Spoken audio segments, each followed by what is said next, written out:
Reserved by the Lord until His return. Upang tayo ay mapanatili kong nagsiserva ng Panginoon hanggang siya ay bumalik muli. By the Lord's mercy, we need to stay on the two high peaks. Sa awa ng Panginoon, kinakailangan na manatili tayo sa dalawang dulo, mataas na dulo. The first high peak is the high peak of the truth. Ang unang mataas na dulo ay ang dulo ng katotohanan.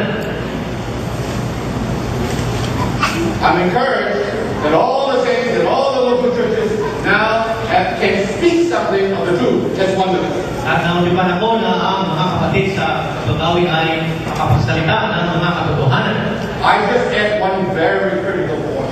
At meron isang mahalagang punto, mahalagang punto. I especially speak to the full-time trainees. Lalo-lalo na sa mga full-time trainees. It is good to be able to repeat the words of our brothers before. Mainam na maaaring nagsalita natin o kaya natin ulitin yung mga ating mga kapatid na nasa unahan natin.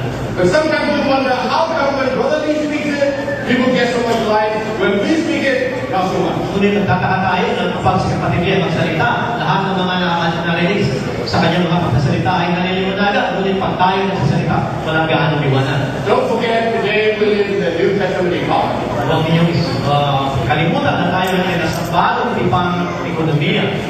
The fundamental principle of the New Testament economy is incarnation. Ang kamunahing prinsipyo sa bagong tipang ekonomiya ay ang pagsasakawan. The Word must become us. Ang salita ay kinakailangan na maging tayo. It is important to learn and study and memorize. It's important. Mahalaga na dapat matutunan natin, mamemorya natin, malaman natin. But that's not enough. Ngunit ito ay hindi sapat. In the beginning was the Word was with God, the Word was God. Sa pasimula ay ang salita ay kasama ng Diyos, at ang salita ay Diyos. But when does this God become grace and reality to people? At kailan ang salita ito ay magiging biyaya at katotohanan ng realidad sa mga tao? It's in verse 14. Ito ay sa versikulo 14, John 1. sa Juan 1. Is when the Word became flesh. Kapag na ang salita ay naging laman. The Word became flesh. Ang salita ay naging laman. Then, much grace and much reality result. Kapalang na pagresulta sa higit na biyaya at realidad. Unless the Word becomes you and me, Maliban ang salita ay magiging ikaw at ako. until the Word is incarnated once again in you and me, Hanggang na ang salita ay magkakaw muli sa iyo at sa akin. people will not be able to receive so much grace and reality. Hindi matatanggap ng mga tao ang higit na biyaya at realidad. So we need to go on. Kaya kinakailangan tayo ay sumulong. We need to read 1984. Kaya basahin natin ang 1984. Reading with a prayerful spirit will help the Word to be constituted into us. Magbasa tayo na may pananalangin upang hayaan ang salita na may buo sa ating katauhan. Just reading is not as effective as you read it prayerfully. Yung basahin mo lamang na hindi mas epektibo ay kumpara doon sa binabasa natin na may kasamang panalangin. Read it. Basahin Whichever mo. way. Sa anong paraan?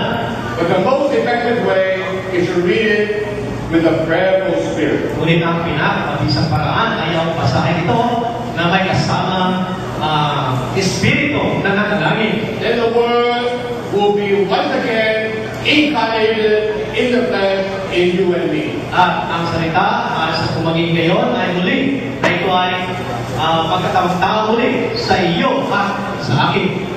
Then the Lord's grace and reality will flow out from within. Kung ngayon ang Panginoon bilang ang biyaya at realidad ay dadaloy kalabas mula sa atin. The second peak is a peak of propagation. Ang ikalawang nagulok ay ang bulok ng pagpapalagana. I said this to you, brothers, in this hall maybe 3 years ago. 2-3 years ago. Kung maalala ko, binagay ko na ito sa inyong mga kapatid sa bulungan na ito ng halos 3 dalawang taon nakaraan. You know, the Lord has really been gracious to you all, brothers and sisters, in the Philippines. Alam niyo mga kapatid, ang Panginoon ito ang mapagbiyaya sa atin dito sa Pilipinas. Philippines has the second highest concentration of the saints in the Lord's recovery of anywhere in the world.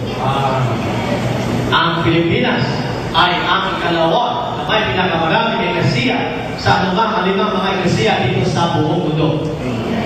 I hear the amen from the sisters at the back. Narinig ko yung maraming yung mga kapatid na babae doon sa likuran.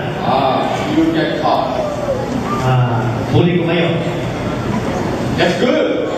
Ito ay mainam. Number one, Taiwan. Una, Taiwan. We don't count mainland China because we don't know how many saints there are in mainland China in the Lord's recovery. Hindi na natin iisama yung China. Hindi natin mabilang kung ilan ba talaga yung mga kapatid natin doon sa mainland China. We have the most number of saints outside of mainland China in Taiwan. At mahigit, mas maraming mga kapatiran natin sa labas ng China doon sa Taiwan. 2-3 years ago, you brothers told me that there are 35,000 saints in the Philippines in the Lord's recovery. Noong mga tatlong taon nakaraan, sinabi ko sa akin dito sa Pilipinas may 30 o 35,000 na mga banal na narito. Roughly half in the north, half in the south. Halos pareho, kalahati sa North at South. Praise the Lord for that. Tuloy ng Panginoon sa mga bagay nito. Just for information, number 3 is North America with 25,000-30,000 saints. At ikatlo ay yung sa North America, may halos 35,000 din ng mga kapatid. And Korea maybe 20,000 saints, I don't know. O sa Korea, mayroon 20,000 ng mga banal. Hindi ko Malaysia we have 14,000 saints, roughly. O sa Malaysia, mga 14,000. Hindi ko sigurado. So you can see, the Lord has been blessing the Philippines. Kaya kung makikita ninyo na ang Panginoon ay totoong pinagpala ang Pilipinas. Blessing is much. So is responsibility. Higit na pagpapala, ngunit mas higit ang responsibilidad. The Lord blesses us that we may be encouraged and strengthened to fulfill His purpose on earth. Ang Panginoon ay totoong higit tayo pinagpala upang tayo ay magpalakas at higit na sumunod upang isagawa ang kanyang wala hanggang layunin. So I hope that the Philippines will be a rich source of many young people that will go all over the world. Naway ang Pilipinas na maging mayaman ang pinagmumulan ng mga kabataan upang palaganan sa buong mundo. You may have 100 million people, but India has 4 times that many. Kumari kayo ng 100 milyon ng mga tao ulit. Ang India ay mayroong 100 higit na mas marami sa dito. And yet you have 9 times as many saints as in India in the Lord's recovery. Ngunit merong siyam na ulit na mas higit tayo marami sa mga banal dito sa Pilipinas kaysa doon sa India. All those of you who said amen, would you pray and consider going to India? Lahat ng mga nagkami kanina, kayo pa ay maaaring manalangin at sa langalan ninyo at kayo ay pumunta sa India. Aminan ka.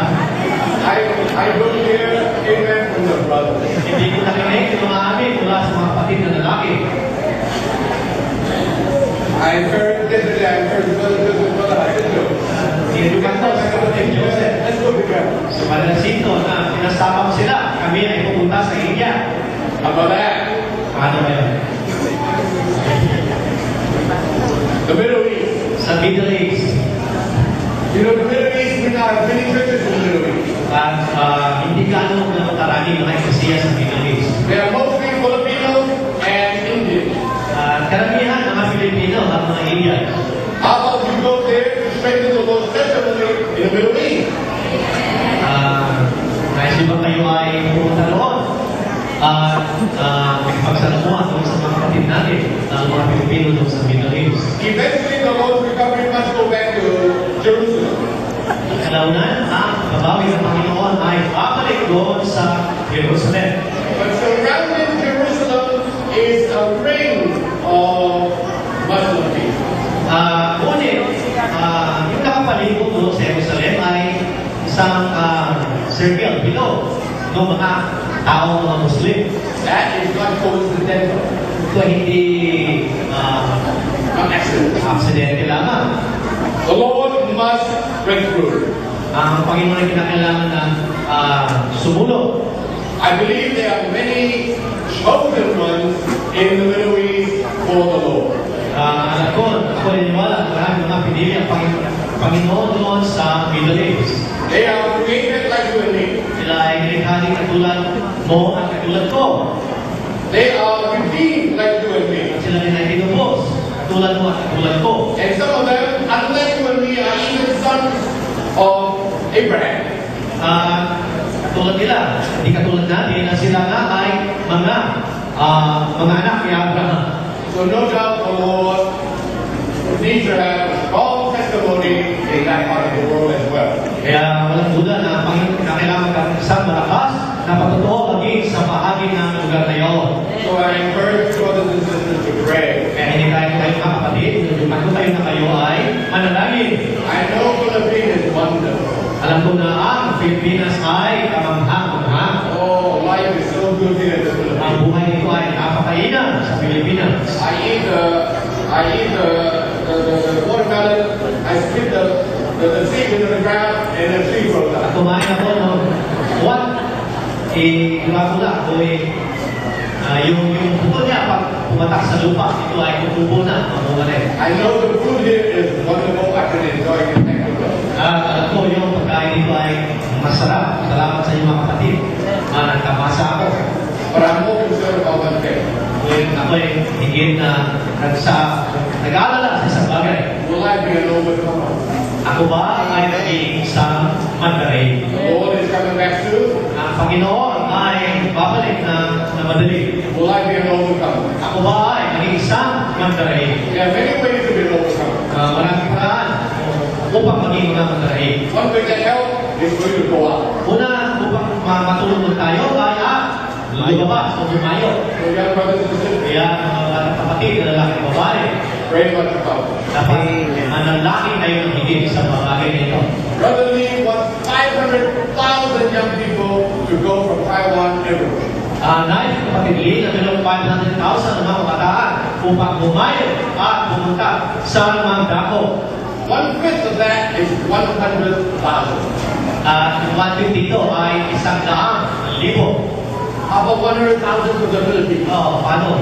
Sa Pilipinas ba, meron gano'ng karami? 100,000 mula sa atin. Only 1/5 of Taiwan. 150 lang yung mula sa Taiwan na bilang. Amen. Amen. Will you pray about that? Ay panalangin sa mga bagay na ito. The Lord has preserved us for 90 years. Ang Panginoon ay ingatan tayo sa loob ng 90 taon. I don't think that there will be too many years before the Lord returns. Hindi ko na inanasahan na meron pang maraming taon na ibibigay sa atin ang Panginoon. That we all be overcome. Naway, tayo naging mga mandarin. Give ourselves to the Lord for His rule on earth. Ibigay natin ang ating mga sarili para sa kanyang pagkilos dito sa lupa. Amen. Amen.